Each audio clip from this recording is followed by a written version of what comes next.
Go ahead. Loretta Lynch, U.S. State Attorney from 2017 to 2019, was once quoted, certainly by providing individuals coming out of institutions with ways to become productive citizens, we reduce recidivism. What that means is we reduce crime. There are fewer victims when individuals have options. When they have job skills, when they have life skills, we break the cycle of children following their parents into institutions. For 22 years, I worked in a women's prison in Broward County, Florida. I saw offenders leave the gates with a bus ticket and $50. And inevitably, I saw them return through those gates with another charge, another sentence, indication of a broken system that led to another victim. It screamed recidivism at its finest. It sometimes happened in as little as 2 weeks, 2 months, 2 years, but inevitably they returned into the confines of prison walls, institutionalized because it was an environment all too familiar.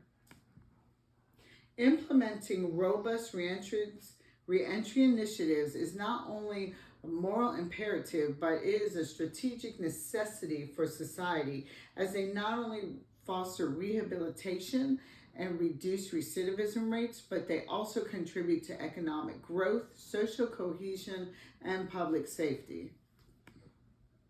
First, I'll explain the variance of recidivism rates for those individuals released from prison in comparison to those released from reentry and transition centers. Effective reentry programs have been proven to significantly reduce recidivism rates by providing essential services such as job training, education, housing, assistance, and mental health support, by addressing the root causes of criminal behavior and offering alternatives. These initiatives contribute to breaking the cycle of crime. In a 2018 report released by the Florida Department of Corrections, inmates released from work-release transition centers have lower recidivism rates compared to those released from major institutions. Recidivism rates for male offenders who were released from community custody, also known as work-release reentry transition centers, was 11.9% in comparison to those released from close custody, whose recidivism rates were 31.9%, medium custody at 24.3%, and 21.5% minimum custody.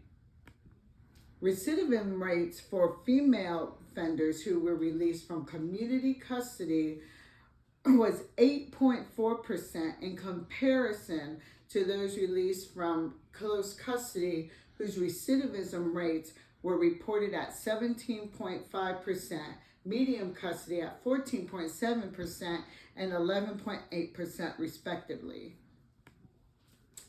In an October 6, 2023 report published by Florida Policy Project, more than 90% of the 82,000 people incarcerated in Florida prisons will eventually return to our communities. Prison settings simply do not have the resources, community linkages, or environmental factors conducive to transitioning offenders to society as law-abiding citizens. If one of the goals of incarceration is to prevent people from reoffending and being reincarcerated, the criminal justice system must look at improving its correctional programming to reduce recidivism and keep its community safe.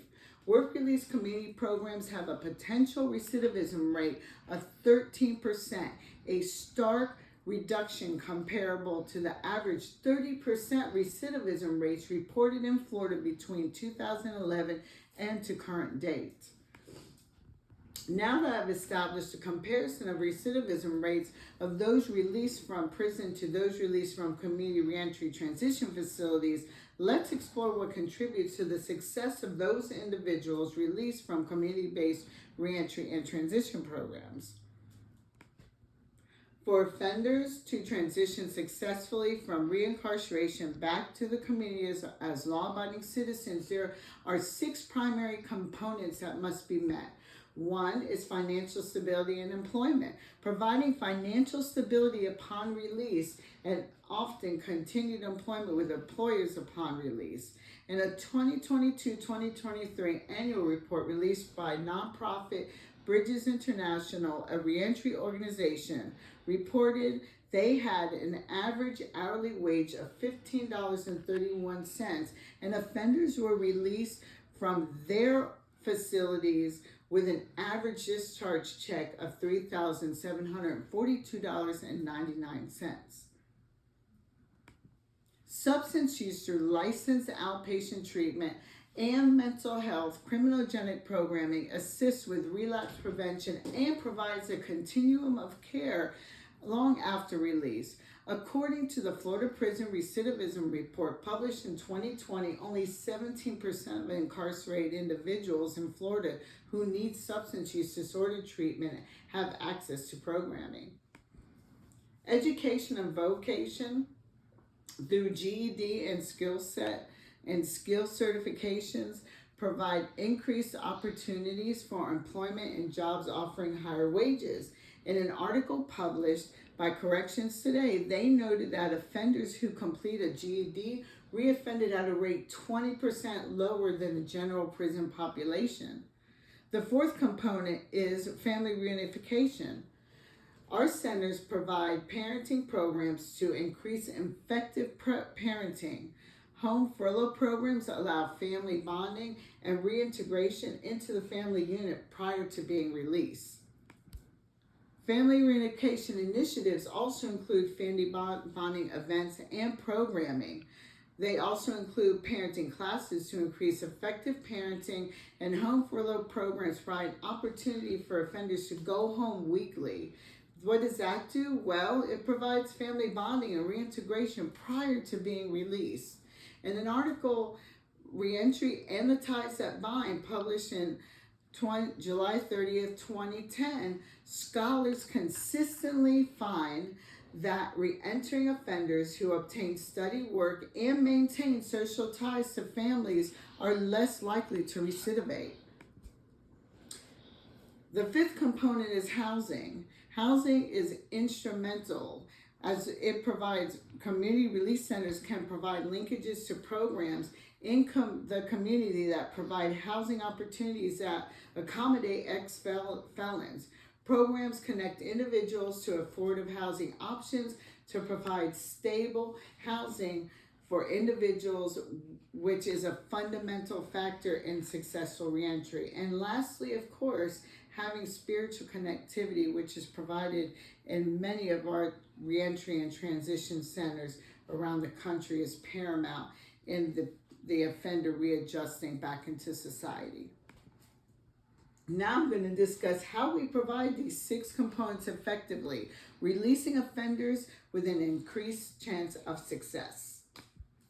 Funding opportunities. Through grants, they provide funding sources to deliver substance use and mental health treatment to targeted populations and community-based programs offering cutting-edge, evidence-based program treatment in a reentry and transition programming.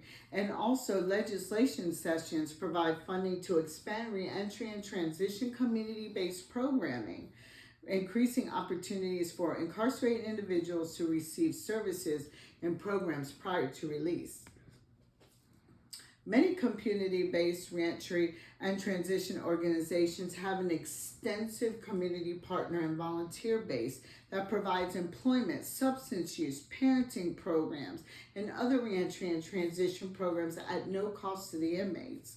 Comprehensive reentry plans are established prior to release and include transition and post-release community linkages that contribute to the success of these individuals. These include, but are not limited to, medical care, substance use and mental disorder, continuum of care, HIV and AIDS post-release treatment, just to name a few.